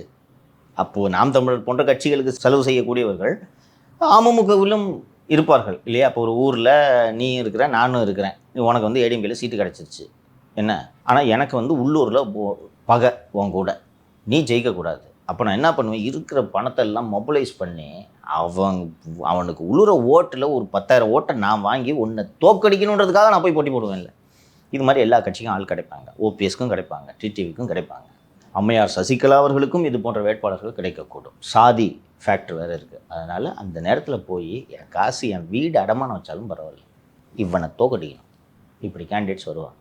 அதனால் அதை ரூல் அவுட்லாம் பண்ண முடியாது. பணம் ஒரு ஃபேக்டர், பணம் வேணும், பணம் ஒரு முக்கியமான ஃபேக்டர்ன்றதை கட்சியாக சிந்திப்பார்கள். அந்த பாயிண்டில் ஒன்று விட்டுட்டேன், ஐயா போய் சேர்றதுக்கு வாய்ப்பு இருக்கா? திமுக அணியில்? மேபி வாய்ப்பு இருக்குன்னு நினைக்கிறேன். ஏன்பா? அன்புமணியாக இருக்க கூட்டணியில் நான் இருக்க மாட்டேன்னு சொல்லிட்டு வீம்புக்குன்னா அவங்க கூட போகலாம். வாய்ப்பு இருக்குது. நேற்று இந்த ஓய்வூதிய திட்டத்தை முதலில் வரவேற்றது ஐயா. மற்ற எந்த அரசியல் கட்சியும் இன்னும் மற்ற கட்சிகள் ரியாக்ட் பண்ணலை. இவங்க இனிப்பு கொடுத்து கொண்டாடி கொண்டு இருந்தார்கள். வேறு எந்த கட்சியும் வரவேற்கல. ஐயா தான் ஃபஸ்ட்டு கொடுக்குறாரு. இதெல்லாம் இண்டிகேஷன். அவ்வளவு அரசு ஊழியர்களுக்கு பென்ஷன் கொடுக்குறதுல ஐயாவுக்கு அப்படி என்ன மகிழ்ச்சி சொல்லுங்கள். ஐயா 2 போஸ்ட்லயும் கோல் போட்டுக்கிட்டே இருக்காரு, ஒரே கன்ஃபியூஷன்ல விட்டுக்கிட்டே இருக்காரு. அதுதான் அரசியல், அதுதான் ஐயாவோட சாமர்த்தியம், அறிவு கூர்மை. ராஜா ரெடியாக இருக்காங்க ராஜா? 20 இருந்தால் 21 சரி, இப்போ நான் சொன்னேன்ல வரிசையாக இதெல்லாம் நடக்குமான்னு கேட்டேன். நீங்கள் மாலதி நடக்குன்றாங்க, நீ நடக்காதுன்னு சொல்கிறேன். இது அமித்ஷாவுக்கும் எடப்பாடி பழனிசாமிக்கு தெரியாதா? ஒவ்வொரு ஓட்டும் இந்த தேர்தலில் முக்கியன்றதை நான் பலமுறை சொல்லியிருக்கிறேன். இது இந்த அரசியல் தலைவர்கள், தேசிய ஜனநாயக கூட்டணியில் இருக்கக்கூடிய அரசியல் தலைவர்களுக்கு தெரியுமா தெரியாதா? ஒவ்வொரு ஓட்டும் முக்கியம். திரு எடப்பாடி பழனிசாமி இன்று இருக்கக்கூடிய அரசியல்வாதிகளிலேயே அறிவு கூர்மையும் சாதுரியமும் ஸ்ட்ரீட் ஸ்மார்ட்னஸ்ன்னு ஆங்கிலத்தில் சொல்லுவாங்க, அது உள்ளவர்ன்றதை எல்லாரும் ஒத்துக்குவாங்க, யாரும் மறுக்க மாட்டாங்க. இல்லைன்னா இந்த பதவிக்கு வந்து அவர் இவ்வளோ பெரிய பொசிஷனில் உட்காரல. அவருக்கு தெரியாதா காரியம் முக்கியமா வீரியம் முக்கியமா? டிடிவியே அவருக்கு பிடிக்காது தான், கண்ணாப்படான்னு பேசுகிறாரு. ஓபிஎஸ் முதுகில் குத்துனவர். தேமுதிக ஒரு சின்ன கட்சி வச்சுக்கிட்டு ஐயே எடப்பாடியில் நாங்கள் சிஎம் மாட்டோன்றாங்க, சிஎம் ஆக்க மாட்டோம் அப்படின்றாங்க. தேமுதிகவின் அந்த தலைவராக இருந்த திரு விஜயகாந்த் அவர்களுடைய அந்த 1ஆம் ஆண்டு நினைவு நாளுக்கு போகாத அரசியல் கட்சியினர் இருக்கிறார்களா? அது ஒரு அதீத முக்கியத்துவம் என்பதை அடுத்த வருஷம் இருப்பாங்களாப்பா இந்த கூட்டம்? நாமளும் கவனிக்க மாட்டோம். அது உதயநிதி அவர்கள்லாம் போவாராங்க. உதயநிதி சிஎம், எடப்பாடி. ஸோ ஒவ்வொரு ஓட்டும் முக்கியன்றதை அரசியல் கட்சிகள் உணர்ந்திருக்கும். இங்கே இன்றைக்கி எனக்கு டிடிவி தினகரன் பிடிக்காது, ஆனால் அவர் டிடிவி தினகரன் தான் கூட்டணியில் சேர்க்க முடியாதுங்க அப்படின்ட்டு ஒரு புரியாதம் பிடிக்கிறாருன்னு வச்சுக்கோங்க. டிடிவி தினகரன் ஒரு 15 தொகுதி 20 தொகுதியில் காலி பண்ணி விட்டாருன்னா யார் மீண்டும் 5 வருடங்கள் எதிர்க்கட்சி தலைவராக இருப்பது? அண்டு ஒருவேளை தோற்று விடுகிறது அண்ணா திராவிட முன்னேற்ற கழகம். புரட்சி தமிழர் எடப்பாடின்னு இன்றைக்கி இருக்குது. இன்றைக்கி பேசுகிற அத்தனை தலைவர்களும் அதே போல் பேசுவார்களா? வாய்ப்பே இல்லை. எதையாவது பண்ணி ஜெயிச்சிருவாரு அப்படின்ற நம்பிக்கையில் தான் அவர் பின்னாடி நிற்கிறாங்க. தோத்துட்டார், திமுக மீண்டும் ஆட்சி அமைத்து விடுகிறது. அப்பவும் வந்து ஒரு எதிர்க்கட்சி தலைவராக நான் ஒரு 60 எம்எல்ஏ 70 எம்எல்ஏ வச்சிருக்கிறேன், எதிர்க்கட்சி தலைவராக செயல்படுகிறேன்னு சொன்னால் புரட்சி தமிழர் எடப்பாடி யாருன்று இதே போல் பேசுவார்களா? சோர்ந்துருவாங்க சார். திமுகவும் செங்கலாக உருவிடும். இதை புரியாதவரா பழனிசாமி? நம்ம இவ்வளோ பேசுகிறோமே, ஒரு சேனல் நடத்திக்கிட்டு நம்ம த்ரெட் வேற எப்படி அனலைஸ் பண்ணுறோம், எத்தனை கோணங்களில் ஒரு விஷயத்தை அணுகிறோம். அவரோட லைஃப் இது. நம்ம இல்லைனாலும் நாளைக்கு திருப்பி திமுக ஆட்சிக்கு வந்துச்சுனாலும் இன்னும் 4 கேஸை பார்த்துக்கிட்டு திருப்பி நம்ம பேசத்தான் போகிறோம். ஆனால் அவருக்கு லைஃப் கட்சி 52 ஆண்டுகால கட்சி. 72 வயசு ஆயிடுச்சு, 77 வயசாயிடும் அடுத்த தேர்தலில். அத்தனை கத்திகளும் அவருக்கு எதிராக வெளியே வந்துவிடும் கட்சியில். அதான் அரசியல், அவருக்கு அது நல்லா தெரியும். என்னை மீறி தான் எங்கள் அண்ணன் எடப்பாடி தொட முடியும்னு இன்றைக்கி பேசுகிறவங்களாம் முதல்ல இவரை காட்டி கொடுப்போம். அவருக்கு நல்லா தெரியும், இதுதான் அரசியல், அதுதான் அரசியலுக்கான இலக்கணம். இன்னொன்று, நீ ஜெயிப்பை என்னை மந்திரியாக பண்ணுறதுக்காக தான் என் பின்னாடி சுற்றிட்டு இருக்கேன். அது இல்லை, நான் போன பிறகு நான் இதுக்கு ஒன்று தூக்கி பிடிக்கணும் உறவா? இல்லை. இது நன்றாக புரிந்தவர் தான் எடப்பாடி பழனிசாமியும் அதிமுகவில் இருக்கக்கூடிய மூத்த தலைவர்களும். இந்த ஃப்ளெக்சிபிலிட்டி இல்லைன்னா you cannot win an election. ஜெயலலிதாவோட உதாரணம் அவருக்கு தெரியாதா? முத்துசாமி பேசாததா? வளர்மதி பேசாததா? காளிமுத்து பேசாததா? அரசியல்னால் என்னன்றது 96 தான் ஜெயலலிதா உணர்ந்தாங்க. ஜெயிலுக்கு அந்த அம்மா போன உடனே அச்சாங்க போகிற அந்தர் பல்ட்டி, அவ்வளோ நாள் 5 வருஷம் சம்பாரிச்சவங்க பூரா அத்தனை பேரையும் 2001 திருப்பி சேர்த்து வச்சாங்க. அது மாதிரி காளிமுத்து பேசியதெல்லாம் காது கொடுத்து கேட்க முடியாது. அப்படி அழகான தமிழில் அசிங்கமாக பேசுவார். அவரை கூப்பிட்டு சபாநாயகராக்குனாங்க 2001. நான் ஏற்கனவே சொல்லியிருக்கேன் ஒரு காவல்துறை அதிகாரிகிட்ட அவர் என்ன சொன்னாங்க அப்படின்றது. அதனால் இது ஜெயலலிதாவோட பெரிய இல்லை அவர் எடப்பாடி. அப்புறம் ஏன் சார் இப்படி ஒரு தாமதம் இருக்குது? அது உரிய நேரத்தில் நடக்கும். இன்று அமித்ஷா வருகிறார், நாளை பேச்சுவார்த்தை நடக்க இருக்கிறது. இன்னொன்று, உங்களோட எதிரி நீங்கள் வீக்காக இருக்கீங்கன்னு சொல்லிட்டு தப்பாக நம்பிக்கிட்டு இருக்கிறது ஒரு வகையான போர்த்தந்திரமாக இல்லையா? அது தேராது, அவள் தான். நானும் யார்ட்டையும் இல்லைங்க எழுப்பி என்ன சங்கர் நீங்கள் தான் சொல்லிக்கிட்டு இருக்கீங்க, அது தேராது போல இருக்கேன். ஆளுக்கு ஒரு பக்கம் மூலையில் பிச்சுக்கிட்டு கிடக்குறாங்க, அது தேராது, அவள் தான். அண்ட் இது போக தம்பி சொன்ன ஃபேக்டரும் ஒரு ஃபேக்டர். வீம்புக்கு வேறு வழி இல்லாமல் புஷ் பண்ண பிறகு போய் வேறு வழி இல்லாமல் தாவேக்க கூட சேர்றதுன்றது வேறு. ஆப்ஷன் இருக்கும்போது எதுக்கு போய் சேரணும்? இங்கே போனால் வெற்றிக்கான வாய்ப்பு அதிகம் இருக்கிறது, செலவுக்கு பணம் கொடுக்கப்படும், ஏஜென்சி ரேடார்லேருந்து நீங்கள் தப்பிக்கலாம். அங்கே என்ன இருக்குது? தாவேக்கோட டீலிங் எப்படி இருக்கும்னு தெரியாது. தாவேக்கோட டீலிங் ஒரே டீலிங் தான், யார் வந்தாலும் சேர்த்துக்கிறோம், அது ஒரு டீலிங் தான். உங்கள் பொசிஷன் என்ன? நீங்கள் அதிமுக கூட்டணியில் இருந்தீங்கன்னா அதிமுக தோற்றாலும் நீங்கள் அரசியல் செய்ய முடியும். தாவேக்கில் இருந்த பிறகு என்ன அரசியல் இருக்குது? இப்போ தேர்தல் முடிந்து விட்டது என்று வைத்துக்கொள்ளும். அதுக்கு பிறகு தாவேக்காவோட அரசியல் என்ன செய்வார்கள்? அரசியல் இப்போ என்ன அரசியல் செய்கிறார்? அத்தனை பேரும் ஜனநாயகனை பற்றி பேசிகிட்டு இருக்காங்க. கரெக்டா? இந்த ஐஆர்எஸ் அவர் அருண்ராஜ் ட்ரைலரில் அவர் வராரு. ஸோ அப்போது நீங்கள் ஒரு மூத்த அரசியல்வாதியாக இருந்தால் பன்னீர்செல்வத்தை எடுத்துங்களேன். பன்னீர்செல்வம் இப்போ அங்கே போய் சேர்ந்து என்ன பண்ணுவார் சொல்லுங்கள்? செங்கோட்டையனுக்கு இது லைஃபு, அதனால் ஒரு பிளாஸ்ட் பண்ண போயிட்டார் அவர். எல்லாரும் அப்படி இருப்பாங்களா? தாவேக்கால போய் சேர்றதுக்கு ஐயா பன்னீர்செல்வம் இத்தனை வருஷமாக தர்ம யுத்தம் நடத்தின்னு இருந்தார். So this factors all there. Soon it will settle. அதில் ஒன்றும் சந்தேகம் வேணாம். சீக்கிரம் பண்ணியிருந்துருக்கலான்றதை நான் ஒத்துக்கிறேன். இவ்வளோ நாள் இந்த பேச்சுக்கே இடம் கொடுத்துருக்க வேண்டாம் நீங்கள், இல்லையா? It will settle. ஸ்டேக்ஸ் எவ்வளோ ஹை இந்த எலெக்ஷனில், அசம்பிளி எலெக்ஷனில் ஸ்டேக்ஸ் எவ்வளோ ஹைன்றது பிஜேபிக்கும் தெரியும், ஏடிஎம்கே லீடர்ஸ்க்கும் தெரியும். ஸோ அவ்வளோ ஈஸியாக திருப்பி திமுக ஜெயிக்க விட்டுருவாங்கன்னு மட்டும் நீங்கள் கனவு காண. So things will eventually happen. Amit Shah அவர்கள் என்ன ஒரு வீகம் வச்சிருந்தாருன்னா, முன்னாடியே வந்துட்டு ஒரு 6 மாதம் 7 மாதத்துக்கு முன்னாடியே வந்து நம்ம கூட்டணி அமைச்சிட்டோம்னா தொண்டர்கள் வந்து ஜெல்லாயிருவாங்க, யாராரு அப்படின்றது எல்லாமே தெரிஞ்சிடும். கூட்டணி கட்சியில் எல்லாத்தையும் ஒருங்கிணைச்சிட்டோம்னா தொண்டர்கள் வலுவாக இருப்பாங்க, எல்லாரும் வந்து எதிர்த்து திமுகவுக்கு எதிராக வந்து போராட்டம் பண்ணலாம், அதாவது திமுகவுக்கு எதிராக ஃபைட் பண்ணலாம் அப்படின்னு சொல்லிட்டு அவர் ஒரு வீகம் வச்சிருந்தார். ஆனால் அது எடுப்படல அப்படின்னு சொல்லிட்டு வந்திருக்கிறது உண்மை மாதிரி தானே சார்? ரைட்டு தான்ப்பா. அதிமுக பிஜேபியை தவிர அந்த கட்சியில், தமாகவை தவிர அந்த கட்சியில் சொல்லிக்கொள்வது போல பெரிய கட்சிகள் எதுவுமே இல்லை என்பது உண்மை. அதான் பர்செப்ஷன். அதுதான் திமுகவுக்கு துணிச்சல். தொடரட்டும் ஸ்டாலின், வளரட்டும் வெல்லட்டும் தமிழ்நாடா. ஸ்டாலின் தொடரட்டும், தமிழ்நாடு வெல்லட்டும். இதெல்லாம் அவங்க போட்டு உருட்டுறதுக்கெல்லாம் காரணம் இவங்க தேரவே மாட்டாங்கன்றது தான். இந்த அதிகாரிகள் இவ்வளோ ஆட்டம் போடுறதேன் அது எங்கே தேரப்போகுது அப்படின்றதுக்காக தான். நீ சொன்னது சரி, நான் முழுமையாக உடன்படுகிறேன். அமித்ஷாவோட சாணக்கியத்தனத்துக்கான சவால் தான் இது, நான் அதை மறுக்கலை. ஆனால் that is how things operate in politics. இன்னொன்று, திரு தினகரன் ஆகட்டும், திருமதி பிரேமலதா அவர்களாகட்டும், வேறு சிறு சிறு கட்சிகளாகட்டும், இன்றைக்கி விட்டா அவங்கள மதிப்பீங்களே நீங்கள்? என்றைக்காவது கூப்பிட்டோன்னா ஐயா இதை வந்துட்டேங்க அப்படின்ட்டு போனீங்கன்னா என்ன மரியாதை இருக்குது? இந்தா ஒரு சீட்டை வச்சுக்கிட்டு சொல்லுவாங்கல்ல.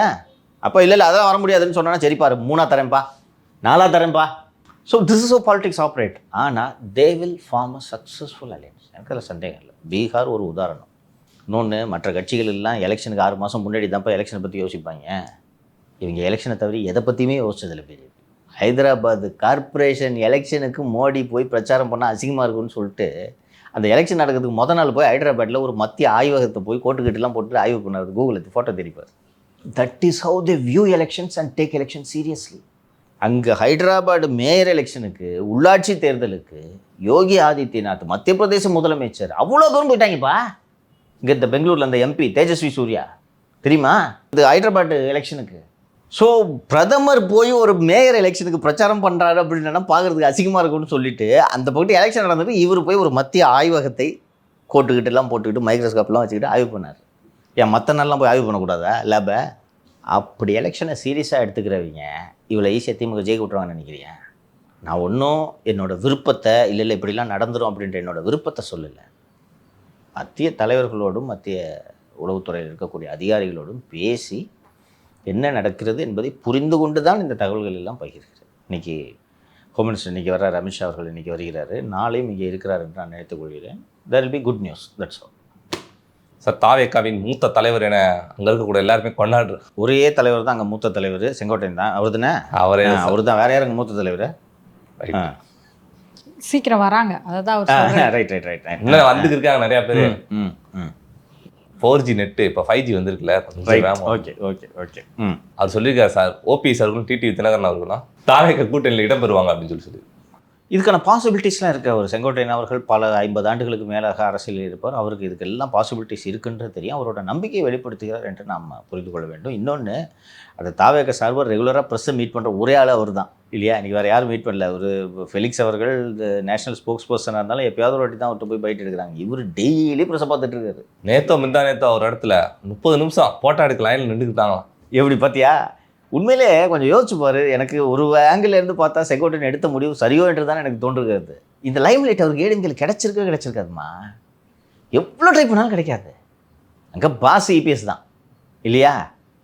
இன்னொன்று, ஒரு இபிஎஸ்க்கு இவரை பிடிக்காதுன்றது தெரிஞ்ச உடனே கட்சிக்காரனே போய் கூட நிற்கிறதுக்கே யோசிப்பான், தயங்குவான். அப்படியே இப்போ சின்ன சின்ன பசங்களாம் போய் வரிசையில் நின்று அண்ணன் கூட ஃபோட்டோ எடுத்துக்கணும் அப்படின்னு நிற்கும் போது அவருக்கு எவ்வளோ பெரிய இம்பார்ட்டன்ஸ் இது. உண்மையிலேயே வந்து ஒரு he took the right decision அப்படின்றது. சரி சார், இப்போ வந்து ஓபிஎஸும் டிடிவியும் கூட்டணிக்கு வராங்க அப்படின்றது தொண்டர்களை உற்சாகப்படுத்துறதுக்கான பேச்சா, அப்படி இல்லை ஏதாவது டாக்ஸ் போயிட்டு இருக்க வாய்ப்பு இருக்கா? டாக்ஸ் போயிட்டு இருக்குது பாசிபிலிட்டி இல்லை, நான் உறுதியாக சொல்கிறேன். டாக்ஸ் வந்து டிவிக்கே கூட போத் ஓபிஎஸ் அண்ட் டிடிவி எப்போது தொடங்குவார்கள் என்றால் ஆப்ஷன் இருக்குன்றது உங்களுக்கு தெரியும். இன்னொன்று, ஐயோ ஒருவேளை டிவிக்கில் சேர்த்துக்க மாட்டாங்களோன்ற நிலைமை அங்கே இல்லையே, எப்போ போனாலும் சேர்த்துக்க போகிறாங்க இல்லையா? அப்படி இருக்கும்போது இப்போ ஏன் இனிஷியேட் பண்ணோம்? To understand? இன்னொன்று, பிஜேபியோட டாக்ஸ் போயிட்டு தானே இருக்கு, க்ளோஸ் ஆகலையே. நம்பர்ஸு எப்படின்ற மெத்தடு இதுதான் அங்கே போயிட்டுருக்கு, இன்னும் ஃபைனலைஸ் ஆகலையே ஓடி, இங்கே இன்னும் பிரேக் ஆகலை இல்லை கம்ப்ளீட்டாக. அவள் தான்ப்பா முடிஞ்சு போச்சுப்பா, அவங்க எல்லா தொகுதிக்கும் கேண்டிடேட்டை போட்டாங்கப்பா அப்படின்ற சூழ்நிலை ஒன்றும் இங்கே உருவாகலையே. ஸோ இது கம்ப்ளீட்டாக பிரேக் டவுன் ஆனால் தான் அதை எக்ஸ்ப்ளோர் பண்ணுவாங்க. இப்போ அதுவும் க்ளோஸ் ஆகிற மாதிரி சூழல் இருந்துச்சுன்னா இப்போவே எக்ஸ்ப்ளோர் பண்ணுவாங்கன்னு நம்ம புரிஞ்சுக்கலாம். என்றைக்குமே அது ஓப்பனாக இருக்க போகுது, என்றைக்குமே அது ஓப்பனாக தான் இருக்க போகுது. யார் வந்தாலும் சேர்த்துக்கிறோன்ற நிலைமையில் தானே அவங்க இருக்காங்க. அப்படி இருக்கும்போது ஏன் பயப்படணும், ஏன் அவசரப்படணும்? அதனால் தட் இஸ் நாட் ஹேப்பனிங். ஒரு நீங்கள் கேட்டது ரொம்ப நல்ல கேள்வி. செங்கோட்டையன் அவர்கள் தனது நம்பிக்கையை வெளிப்படுத்துகிறார். சார், லயோலா கல்லூரி முன்னாள் மாணவர்கள் நடத்திய ஒரு கருத்து கணிப்பில் மீண்டும் முதல்வர் ஆகிறார் மு.க. ஸ்டாலின் அவர்கள் சார். 2வது இடத்தை விஜய் பிடிக்கிறாரா, 3வது இடத்துக்கு அதிமுக போதும் சார். அது திமுக மாணவர் அணி தான் அந்த லயோலா மாணவர்கள் கருத்து கணிப்பு. இதெல்லாம் ரொம்ப சீரியஸாக எடுத்துக்க வேண்டியதில்லை தம்பி. நான் நம்ம நிகழ்ச்சியில் தான் சொன்னேன்னு நினைக்கிறேன், இது மாதிரி 100 கருத்து கணிப்புகள் வரும். இன்னொன்று கூட்டணிலாம் ஃபார்ம் ஆகாதும் போது எப்படி எடுப்ப? இன்னும் ஃபைனலைஸ் ஆகி ஒன்று இப்போ இந்த கேண்டிடேட் டிக்ளேர் பண்ண பிறகு எப்போவுமே ஒரு சர்வே, ஒரு ப்ராப்பரான ஏஜென்சி எடுக்கிற சர்வே கேண்டிடேட் அனௌன்ஸ் பண்ண பிறகு இதுக்கு மேலே கருத்து கணிப்பு, அதாவது இந்த போலிங் டேட் நெருக்கத்தில் இதோட கருத்து கணிப்புக்கு ஸ்டாப்புன்னு எலெக்ஷன் கமிஷன் உத்தரவு போடும். அதற்கு முன்பு வரை வரக்கூடிய கருத்து கணிப்புகளை அப்போது ஒரு பிஞ்ச் ஆஃப் சால்ட்டோட தான் நம்ம எடுத்துக்கணும். 2 வாரம் 3 வாரத்துக்கு முன்னாடி, ஒரு வாரம்னு வச்சுக்கோ. இன்னொன்று, தமிழக வாக்காளர்கள் பெரும்பாலான நேர்வுகளில் தமிழக வாக்காளர்கள் சொல்ல மாட்டாங்க. உன்ட்டு எதுக்கு நான் சொல்லணும்? அதுவும் இவங்க பண்ணி வச்சிருக்கிற கூத்துக்கு, இவன் திமுகவில் இருக்க போகிறான், நான் ஏடிஎம்கேக்கு போட போகிறேன்னு சொல்கிறேன்னா இதுக்கு வேறு 2 கேஸை போட்டு விடுவாங்க. எதுக்குப்பா பிரச்சனை? அதெல்லாம் இல்லைங்க, திமுக தாங்க சிறப்பான ஆச்சுங்க, அருமையான ஆச்சுங்க அப்படின்ட்டு சொல்லுவாங்க. திமுக போட மாட்டேன்னு சொன்னால் கத்தி எடுத்து நம்மளை போட்டு. ஆமாம், அதை பற்றியா வண்டியில் போய்ட்டு டேய் ஒழுங்காக போட்டுறான்னு சொன்னதுக்கே கத்தி எடுத்து வெட்டுறாங்க. அதனால் இதெல்லாம் நம்ம சீரியஸாக எடுத்துக்க வேண்டியதில்லை. அவங்க மாதிரி கரெக்டான பாயிண்ட் சொன்னாங்க. ஃபஸ்ட்டு அலைன்ஸ் ஃபார்ம் ஆகலை, அப்படி இருக்கும்போது எப்படி? அண்டு நம்ம பல முறை விவாதிச்சிருக்கோம். இன்றைக்கி போய் இந்த ரோட்டில் நின்று நீங்கள் 3 பேரும் கையில் ஃபார்மை வச்சுக்கிட்டு தமிழகத்தின் முதல்வராக யார் வர வேண்டும் என்று விரும்புகிறீர்கள்? விஜய், உதயநிதி, மு.க. ஸ்டாலின், எடப்பாடி பழனிசாமி அப்படின்ட்டு வரிசையாக ஒரு 5-6 பேரை நீங்கள் சொன்னீங்கன்னா இயல்பாக எல்லோரும் விஜய் சூஸ் பண்ணுவாங்க. இந்த தொகுதிக்கு வேட்பாளர் அறிவித்த பிறகு நீங்கள் எடுக்கக்கூடிய கருத்து கணிப்பில் இந்த பயில பிடிக்காத மேலே 10 கேஸ் இருக்குது. ஒன்றா நம்பர் லோஃபர் இவன் வேண்டாம், அங்கே அந்த பக்கம் நிற்கிறவர் நல்ல ஆள் அப்படின்னு அப்போ தான் மைண்டு சேஞ்ச் ஆகும். இன்னொன்று, கேம்பெயின்லாம் செட் ஆகி பல்வேறு ஃபேக்டர்ஸ் இருக்குது. இது மாதிரி நான் சொன்னது போல் அந்தந்த கட்சி அவங்க விருப்பத்துக்கு ஏற்ற மாதிரி இப்போ ஏடிஎம்கேலேருந்து 2 சர்வே விட போகிறாங்க. இது அவங்க விட்டாங்களா, நம்ம 2 விடுவோன்னு சொல்லிட்டு எடப்பாடி இவ்வளோ லீடிங்கில் இருக்காருன்னு விடுவாங்க. எல்லாரும் பண்ணுவாங்க. அதனால் இதெல்லாம் ஒரு we should take it with pinch of salt. அதான் இந்த கருத்து கணிப்பு வந்து தொடர்ந்து சோசியல் மீடியாவில் கொஞ்சம் பரவிட்டே பேனா நிறுவனத்தோட வந்துக்கிட்டே இருக்கும். இந்த பேனா நிறுவனம் இது மாதிரி 100 சர்வே எடுத்து விடுவாங்க. நிறைய கம்பெனி வச்சுருக்காங்க அவங்க. இது அதுன்ட்டு ஸ்பார்க் மீடியா, இந்த மீடியா, அந்த மீடியான்னு நிறைய வச்சுருக்காங்க. எடுத்து நைஸாக கருத்து கணிப்பிட்டு விடுவாங்க. பார்க்கும்போது ஓ இது ஜெயிச்சிருக்காங்களா, அப்போ திமுக ஜெயிக்க தான் போது போல இருக்குது அப்படின்ட்டு நினச்சிக்கிட்டே இருந்துட்டு மண்ணை எப்படி கவ்வ போகிறாங்கன்றதை பாரு. எத்தனை இடங்களில் இந்த ஆண்டு தேர்தலில் 3வது இடத்திற்கு திமுக தள்ளப்பட போகிறது என்பதை பாருங்கள். சார், தாவேகாவினுடைய இணை பொதுச் செயலாளர் ஆனால் நிர்மல்குமார் அவர்கள் வந்து ஒரு குற்றச்சாட்டை முன் வச்சிருக்காரு சார். அது ஒரு ட்விட்டு போட்டிருக்காரு, அதை படிக்கிறேன். ஜனநாயகன் படத்தை சென்சார் உறுப்பினர்கள் பல வாரங்களுக்கு முன்பே பார்த்து UA சான்றிதழை பரிந்துரைத்தனர். ஆயினும் தற்போது வரை சென்சார் சான்றிதழ் தரப்படவில்லை. தடுப்பது யாரோ? தடைகள் பல வரலாம், தட்டி பறிக்க சில கூட்டமும் வரலாம். அனைத்து தடைகளையும் தகர்த்து வெற்றி வாகை சூடுவோம். நான் விசாரித்து என்ன நடந்துச்சுன்றதை நான் சொல்கிறேன். ஃபஸ்ட்டு வந்து ஒரு ஜேர்னலிஸ்ட்டாக நம்ம இதில் இருக்கக்கூடிய லாஜிக்கை பார்த்துடலாம். இப்போ அவர் வந்து கொள்கை எதிரின்னு பிஜேபி கடுமையாக விஜய் அவர்கள் விமர்சனம் செய்கிறார் என்பது உண்மை. அதனால் விஜயோட இந்த படத்துக்கு சென்சார் சான்றிதழ் தராமல் பிஜேபி தடுக்குமா? மாட்டாங்கன்னு நினைக்கிறேன். ஒரு படமாக பெரிய தாக்கத்தை ஏற்படுத்த போகுது. அந்த அளவுக்கு அவங்க இங்கே மைக்ரோ மேனேஜ் பண்ணுறது இல்லை சார். பண்ணணும் அப்படின்னு தான் எதிர்பார்க்குறோம் திமுகவுக்கு எதிராக. நான் என்ன சொல்கிறேன், வருமான வரித்துறை இருக்கிறது, இப்போ புதுசாக தாவேகாவுக்கு எதிராக சிபிஐயே இருக்கிறது இல்லையா? இந்த படத்துக்கு சான்றிதழ் தராமல் தடை செய்வதால் பாதிப்பு விஜய்க்கா படத்தின் தயாரிப்பாளருக்கா? தயாரிப்பாளருக்கு. அந்த படத்தின் தயாரிப்பாளர் KVN என்ற நிறுவனம் தான் அந்த படத்தின் தயாரிப்பாளர். அவர்கள் கர்நாடகாவை சேர்ந்த தயாரிப்பாளர்கள். அவர் பிஜேபி ஆதரவாளர் தெரியுமா? படத்தோட தயாரிப்பாளர்கள். படம் ஒரு நாள் தாமதமானால் கூட சில 100 கோடிகள் இழப்பை அவர் சந்திப்பார் தயாரிப்பாளர், இல்லையா? பிஜேபி ஆதரவாளராக இருக்கக்கூடியவர் சரி தாமதமாகட்டும்னு வேடிக்கை பார்ப்பாரா? ஓகேவா? அவர் போய் அணுக மாட்டாரா? அவர் தெரிஞ்ச கான்டாக்ட் வச்சு மூவ் பண்ண மாட்டாரா?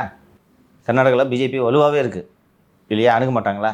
இவர் நம்ம BL சந்தோஷ்லாம் கர்நாடக மாநிலத்தை சேர்ந்தவர் தானே. எங்கே இவ்வளோ நாள் இவ்வளோ இது லாஸ் ஆகிடுங்க அப்படின்னு சொல்லிட்டு அணுகுவார். ஸோ அதற்கான சாத்தியங்கள் குறைவு. ஸோ சென்சார் போர்டு வந்து சென்ட்ரல் போர்டு கீழே தான் வருது. அப்போ பிஜேபி தான் இந்த மாதிரி வேலையை பண்ணுறாங்கன்னு இவங்க குற்றம் சாட்டுறாங்களா சார்? ஆமாம், அதைத்தான் சொல்ல வர்றாங்க. தடைகள் வரலாம் அப்படின்னு எந்த தடையும் வரல. அப்புறம் ஏன் இன்னும் கொடுக்காம இருக்காங்க? இல்லைம்மா, அதற்கு நான் விசாரித்த போது அவங்க மத்திய அமைச்சர் திரு முருகன் அவர்களுடைய அலுவலகத்தில் விசாரித்த போது அந்த படத்தை ஸ்லோ டவுன் பண்ணு, நிறுத்து, தடை கொடு அப்படின்ட்டு எங்களுக்கு எந்த விதமான அழுத்தமும் கட்சி தலைமையிலிருந்தோ பிரதமர் அலுவலகத்திலிருந்தோ உள்துறை அமைச்சர் அலுவலகத்திலிருந்தோ வரவில்லை என்று உறுதியாக சொல்கிறார்கள். அதனோட கான்ட்ராக்ட் நல்ல கான்ட்ராக்ட் இருந்துச்சுன்னா கேட்காதீங்க சங்கரத்தை பற்றி அப்படின்றாங்க. அதனால் இல்லைங்கன்ட்டாங்க. ப்ராக்டிக்கலாக டிஃபிகல்ட்டி. சென்சார் பார்த்துட்டு UAன்றது வரைக்கும் டிசைட் ஆகிடுச்சு. மும்பைக்கு போயிட்டு மும்பையிலேருந்து சர்டிஃபிகேட் வரணும். 9ஆம் தேதிக்கு முன்பு சான்றிதழ் உறுதியாக கொடுக்கப்பட்டு விடும் என்பதை என்னிடம் அஷ்யூர் பண்ணுறாங்க. அதில் அந்த படத்தை தடை பண்ணுறதுக்கு எந்த விதமான ஐடியாவும் தடை பண்ணுறதுக்கோ தாமதம் பண்ணுறதுக்கோ. இன்னொன்று, இந்த மாதிரிலாம் தடை பண்ணால் Vijay will grow as a hero. கரெக்டாக எடுத்து எப்படி ஊதுவாங்க? ஒரு படம் வர்றதை உங்களால் தாங்கிக்க முடியலன்னு சொல்லிட்டு ஊதுவாங்களா மாட்டாங்களா? எதுக்கு அதை கொடுத்துக்கிட்டு? புதுச்சேரியிலலாம் பேசுறதுக்கு பர்மிஷனே கொடுத்தாங்களே சார். சரியான பாயிண்ட்டை சொல்கிறாங்க. யோ பர்மிஷன் கிடையாது போயா அப்படின்னு சொல்கிறது எவ்வளோ நேரம் இருந்திருக்கும்? யார் கண்ட்ரோலில் இருக்குது? பிஜேபி. அதோட லாண்ட் ஆர்டர் யார் கண்ட்ரோலில் வருது? அமித்ஷா. அங்கே இருக்க போலீஸ் ஆஃபீஸர்ஸ் யார் கண்ட்ரோலில் வேலை செய்கிறாங்க? அமித்ஷா. எவ்வளோ பிரமாதமான ஏற்பாடுகளை செய்திருந்தார்கள். பாதுகாப்பு ஏற்பாடுகள் எவ்வளோ பிரமாதமாக இருந்துச்சு. அதை பண்ணுவாங்களா? சினிமாவை நோண்டுவாங்களா? ஸோ அந்த அடிப்படையில் இதுக்கான தடை இடையெல்லாம் எதுவும் பண்ணுற மாதிரி இல்லை. Certificates will be issued. ஆனால் தம்புக்கு ஒரு மேட்டர் சொல்கிறேன்பா. வரும் ஜனவரி 12 அன்று விஜய் அவர்கள் டெல்லி CBI அலுவலகத்தில் விசாரணைக்கு ஆஜராகிறார். எப்படி சொல்கிறீங்க? ஆஜராகிறான்னு சொல்கிறேன். எப்படி சொல்கிறீங்கன்னா டெல்லி CBIலேருந்து சொல்லி தான் சொல்கிறேன். இப்போது நீங்கள் 2 பேரும் மூத்த பத்திரிகையாளர்கள் என்ற அடிப்படையில் சொல்லுங்கள், இது பழிவாங்கும் நடவடிக்கையா? விஜயை முடக்குவதற்கான ஒரு சதியா?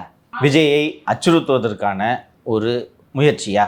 நம்ம ஆல்ரெடி பேசினோமேங்க சார். இன்ஸ்டன்ட்டே அவரை பார்க்க வந்து தான் நடந்தது. ஸோ அவர் இல்லாமல் விசாரணையை முடிக்க முடியாது. அவரை விசாரிக்காமல் விசாரணையை க்ளோஸ் பண்ண முடியுமா? முடியாது. சுப்ரீம் கோர்ட் மானிட்டர் பண்ணுற இன்வெஸ்டிகேஷனா? அந்த ஸ்டாம்பீடில் இறந்தவர்கள் யாரை பார்ப்பதற்காக வந்தார்கள்? திரு விஜய் அவர்களை. ஸோ விஜய் அவர்களோட வேர்ஷன் என்னன்றதை ஒரு விசாரணை அதிகாரி கேட்டு பதிவு செய்ய வேண்டியது விசாரணைக்கு அவசியமா இல்லையா? விசாரணை முழுமை அடையாது. ஆமாம். எப்படி முடிக்க முடியும்? உங்களை பார்க்க வந்திருக்காங்க, நீங்கள் வேணும்னே தாமதமாக விபத்து ஏற்படுத்தணும், மூச்சு திணறி எல்லோரும் இறக்க வேண்டும் என்ற நோக்கத்தில் நீங்கள் தாமதப்படுத்தி வண்டியை நிறுத்தி வந்தீங்க அப்படின்னு சொல்லிட்டு கரூர் காவல்துறையினர் பதிவு செய்திருக்கிறார்கள்.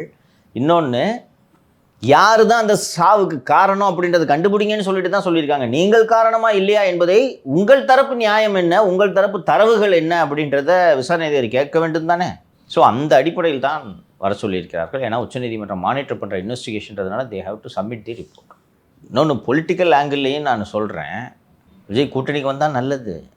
விஜய் போன்ற ஒரு ஃபோர்ஸை கூட்டணிக்கு அழைத்து 40 MLAக்களை வெல்ல வைத்து தமிழக வெற்றி கழகத்தை ஒரு வலுவான சக்தியாக உருவாக்குவது பிஜேபிக்கு நல்லதா? இப்போ தாவேக அதிமுக பிஜேபி கூட்டணிக்கு வந்துவிட்டால் விஜய் கட்சி ஜெயிச்சிருமா? ஒரு நம்பர், சர்டன் நம்பர் ஜெயிச்சிருவாங்களா? ஜெயிச்சிட்டா அவங்க ஒரு ஃபோர்ஸாக இருப்பாங்களா? அது பிஜேபிக்கு நல்லதா? எந்த கட்சிக்குமே நல்லதில்லை. ஏன் விஜய் ஜெயிக்க வைக்கணும்? 20% தாவேக வாங்குறாங்கன்னு வச்சுக்கோங்க, MLA ஆவாங்களா? தனியாக ஜெயிச்சிருவாங்க NDA கூட்டணி அப்படின்னா தேவையில்லை. ஒருவேளை திரு விஜயும் சேர்ந்தால் தான் பலம்னா NDA அதை பற்றி யோசிக்கணும். கரெக்ட், வெரி குட் நீங்கள் சொன்னது. ஆனால் ஜெயிச்சிட முடியும், இந்த பக்கத்து போட்டி போடுற திமுகவே இருக்காதுன்ற சூழல் உருவாச்சுன்னா விஜய் எதற்கு? அப்போ இந்த மாதிரி தான் அவங்க யோசிப்பாங்க. சிம்பிளாக சொல்லுங்கள்.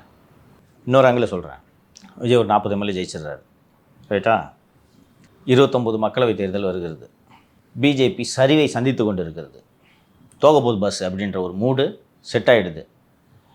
எடப்பாடி பிஜேபியை கழட்டி விட்டு தாவேக கூட போக மாட்டார் என்று உங்களால் உத்தரவாதம் அளிக்க முடியுமா? முடியாது. அப்போ தாவேக்குன்னு ஒரு கட்சி இருந்தால் தானே நீ கூட்டணி வைப்ப? இப்போ 40 எம்எல்ஏ இருந்துச்சுன்னா வலுவாக இருக்கும் தாவேக்க அசம்பிளியில். 40 எம்எல்ஏ இருக்கிற கட்சியெலாம் ஒன்றும் பண்ண முடியாது, அழிச்சிட முடியாது. ஒரு எம்எல்ஏ கூட இல்லைன்னா அப்போ எடப்பாடி யோசிப்பாரா தாவேக்க கூட போய் கூட்டணின்னு யோசிப்பாங்களா? அப்போ பிஜேபி விஜயை கூப்பிட்டு வளர்த்து விடுமா? எந்த கட்சியுமே வளர்த்து விடுறத விரும்பாது. இல்லை சார், இல்லை அவங்க தான் சார் அந்த பராசக்தி படம் வந்துச்சுன்னா இவங்களுக்கு ஒரு 10% ஓட்டு அதிகமாகிற மாதிரி இவங்க ஒரு கணக்கு பண்ணி வச்சுருக்காங்க. திமுக 30% அதிகரிக்கும். நான் நேற்று தான் உன்னிடம் சொன்னேன், இன்றைக்கி அந்த கான்செப்ட் எல்லாம் உன்னோட ஜென்ரேஷன் இளைஞர்களால் நினச்சி கூட பார்க்க முடியல. ஒரு கட்சி தலைவனுக்காக விடு, ஒரு மொழிக்காக என் மொழி அழியுது இந்திய திணிக்கிறாங்கன்றதுக்காக உடம்புல தீய வச்சுக்குவியா நீ? அழிஞ்சிட்டு போது போடா வெண்ணன்னுவ இல்லையா? எப்படி அழிக்க முடியும்? ChatGPTயில் போட்டால் வருது, எப்படி தமிழ் அழியுதுன்னு கேட்ப நீ, கரெக்டா? ஸோ இது போல் அந்த காலத்தில் பலர் இறந்திருக்கிறார்கள். அப்படி பலரை கொண்டு தான் ஆட்சிக்கு வந்திருக்காங்க அவங்க. அதனால தான் மொழிப்போர் தியாகிகள் தினம்லாம் வருஷம் கொண்டாடுவாங்க. அந்த கதை இன்றைய இளைஞர்களுக்கு எப்படி அப்பீல் ஆகி ஓட்டாக கன்வெர்ட் ஆகுன்றது எனக்கு உள்ளபடியே புரியல. தம்பி சொல்கிறாப்படி ஒரு 10% கூடும் அப்படின்ட்டு என்னால் ரிலேட் பண்ண முடியாது. அந்த பராசக்தி படத்தை அந்த கதை கலனை என்னால் ரிலேட் பண்ண முடியும். ஏன்னா மொழிப்போர் அந்த நேரு காலத்தில் இருக்கிறத படிச்சிருக்கேன் நான் நிறைய. அண்டு மொழி திமுகவுக்கு எப்படி உதவுச்சு, அந்த காலத்தில் மொழி எப்படிப்பட்ட ஒரு பங்கை வகித்ததுன்றதெல்லாம் தமிழருக்கு நீ பழைய முரசொலி எடுத்து பார்த்தேனாலே தெரியும் மொழியோட ரோலு. இன்றைக்கி உனக்கு தெரியாது. இன்றைக்கி நீ ChatGPTயை பார்க்குற, ChatGPTயில் உலகத்தோட எல்லா மொழியும் டிரான்ஸ்லேட் பண்ணிக்கலாம், கரெக்டா? உனக்கு புதுசாக நீ ஒரு மொழியை கற்கணும்னு அவசியமே இல்லை. சீன மொழியில் மேண்ட்ரினில் உன்னால் ஒரு விஷயத்தை டிரான்ஸ்லேட் பண்ணி எழுத முடியும், கரெக்டா? அப்போ நான் மொழியை சொல்லி உன்னை எப்படி நான் கவருவேன்? ஸோ பராசக்தி எப்படி உங்களுக்கு உதவுன்றது எனக்கு தெரியல. வேணால் இந்த டாஸ்மாகில் சம்பாதிச்ச துட்டை நட்டக்கணக்கு எழுதுறதுக்கு வேணால் அது பயன்படுமே ஒழிய முடியல. So coming back to the subject, டிவிக்கே இந்த அலையன்ஸில் வேண்டான்னு பிஜேபி நினைக்குது, வரணும்னு நினைக்கல. நான் பேசுகிறது தவறாக இருந்தால் நீங்கள் உங்கள் பாயிண்ட்ஸை மறுத்து பேசுங்க. கூப்பிட்டு வளர்த்து விடுவாங்களாப்பா? இப்போது மாலதி சொல்கிற ஆங்கிளில் வரலன்னா கஷ்டம் திமுக ஜெயிக்கிறது அப்படின்னு இருந்துச்சுன்னா they'll go to any extent. ஆனால் அவங்களுக்கு தெரியும் இன்னும் கொஞ்ச நாளில் தம்பி கூட நேற்று கேட்டுக்கிட்டு இருந்தேன் அப்படின்னா ஒன்றுமே நடக்க மாட்டேங்குது, நீ தான் போட்டு உருட்டிக்கிட்டு இருக்கன்ட்டு. டாமி இப்படியே உருமிக்கிட்டு இருக்கு. இந்த ஜூனியர் ஒரு நியூஸ் வந்துச்சு, என்ன நியூஸ் பார்த்து படிக்குது சார்? படி. கீர்த்தி மாண்புமிகு தனது வரும்படிகளை எல்லாம் டார்க்கு புள்ளி, பியூட்டி புள்ளி, சகோதர மன்னர்களின் பெயர் கொண்ட புள்ளி, லட்டுக்கடவுள் பெயர் கொண்ட புள்ளி என இந்த 4 புள்ளிகளின் பொறுப்புகளில் தான் விட்டிருக்கிறாராம். இந்த 4வரும் கீர்த்தியாருக்கு பினாமிகளாக செயல்படும் விவரங்களை கையில் எடுத்திருக்கிறது டெல்லி விசாரணை அமைப்பு ஒன்று. அவர்களை தங்களின் ரேடாருக்குள் கொண்டு வந்திருக்கும் அதிகாரிகள் ரெய்டுக்கான சமயம் பார்த்து காத்திருக்கிறார்களாம். விரைவிலேயே தனது எல்லையின் கட்சி நிகழ்ச்சி ஒன்றை பிரம்மாண்டமாக நடத்தவும் தொகுதிக்குள் பசைகளை இறக்கவும் திட்டமிட்டு இருக்கிறார் கீர்த்தியார். அந்த சமயத்தில் அவரின் பினாமிகள் மீது ரெய்டு அஸ்திரங்கள் பாயலாம் என்கிறார்கள் டெல்லி வட்டாரத்தினர் என்றபடி விண்ணில் பாய்ந்தார். இது போல் அவர் யார்? கீர்த்தி அமைச்சர், அது மூர்த்தி. மூர்த்தி. இப்போ மூர்த்தி எப்படியும் ஒரு 15லேருந்து 20 தொகுதிக்கு பொறுப்பாவார். ஏன்னா அவர் 5 வருஷம் அச்சு நவுத்த விட்டாங்க, ரைட்டா? தமிழ்நாடு மூர்த்தி மாதிரி அது யார் போட்டியே வைக்கலாம், யார் அதிகம் சம்பாரிச்சதுன்னு அச்சு நவுத்த விட்டாங்க. அவர்கிட்ட இவ்வளோ அடிச்சு ஒன்று நவுத்த விட்டோம்ல, 15 தொகுதியை பார்த்துக்க, 20 தொகுதியை பார்த்துக்க அப்படின்னு அவருக்கு பொறுப்பு. அண்ணன் செந்தில் பாலாஜிக்கு கொங்கு எல்லாம் சேர்த்து அவர் கிட்டத்தட்ட 60 தொகுதி செந்தில் பாலாஜிக்கு. அண்ணன் நேருவுக்கு ஒரு 25 தொகுதி, எம்ஆர்கேவுக்கு ஒரு 10 தொகுதி, சேர்பாபுக்கு சென்னை எல்லாம் சேர்த்து ஒரு 15 தொகுதி, 10 தொகுதி இல்லை 15 தொகுதி வரும்னு வச்சுங்க. வேலுக்கு எப்படி 50-60 தொகுதி வரும். கிட்டத்தட்ட 3-4 மாவட்டங்களை ஒரு பார்க்குறாரு. மனோ தங்கராஜுக்கு ஒரு சைஸபிள் அமௌண்ட்டு, அனிதா ராதாகிருஷ்ணனுக்கு ஒரு அமௌண்ட்டு. இந்த மாதிரி பணம் செலவு செய்யக்கூடிய, பணம் இருக்கக்கூடிய 15 தொகுதிகள் 20 தொகுதிகளுக்கு மேல் பொறுப்பாக இருக்கக்கூடிய அமைச்சர்களை பிடிச்சி லாக் பண்ணால் அவங்களால இந்த 20 தொகுதிக்கு பணம் செலவு பண்ண முடியுமா சொல்லு? இந்த பிஜேபி என்ற கட்சி கருணை பார்க்கக்கூடிய கட்சியா இல்லை தூக்கி உள்ள வைக்கிற கட்சியா? ஜார்க்கண்ட் முதலமைச்சர் டெல்லி முதலமைச்சரை யோசிக்காமல் தேர்தல் நேரத்தில் கைது செய்த கட்சி. இவங்களை எதுக்கு விட்டு வைக்கணும்? இப்போ மாலதி கேட்ட கேள்விக்கு வரேன். இந்த அமைச்சர்களை தூக்கி உள்ளே வச்ச பிறகு திமுக ஜெயிச்சிருமா? சபரிஷன் ஒரு வாட்சை விற்று செலவு பண்ணுற எலெக்ஷனுக்கு இபிஎஸ் சொன்னதான் நடக்கும், போட்டியே இல்லாமல் ஜெயிக்கும் சொல்லுது. ஆமா, அப்படி இருக்கும்போது தாவேக்கு எதுக்கு? இருந்தாலும் எனக்கு டவுட்டாக தான் சார் இருக்குது, பிஜேபியால் இங்கே அதெல்லாம் பண்ண முடியுமான்னு. ஸோ நான் அந்த அளவுக்கு திராவிட மாடல் ஆட்சி வலுவாக இருக்குது, பண்ண முடியாது. சரி பார்த்துடலாம். விடுங்க சார், பேனா நிறுவனம் அவ்வளோ காசு செலவழிக்குது, இதை கூட நம்மளால என்ன சார்? இல்லை இருக்கட்டும், பார்த்து அவங்களுக்கு இன்னும் அந்த பழைய ஊப்பி புத்தி போல, அதுதான். அப்படி கிடையாது. மற்ற மாநிலங்கள்ல அவங்க பிஜேபி வந்து ஒரு கெத்தா இருக்காங்க, அவங்க நினைக்கிறதெல்லாம் நடத்திக்கிறாங்க. ஆனால் தமிழ்நாட்டில் அதை பண்ண முடியல. அவங்க ஜெயிச்சு நான் இது கண்ணுக்கு முன்னாடி இதுக்கு முன்ன பின்ன பார்த்ததில்ல. இந்த தேர்தலில் பார்ப்பீர்கள். நாளை மீண்டும் சந்திக்கலாம். நன்றி. நன்றி சார்.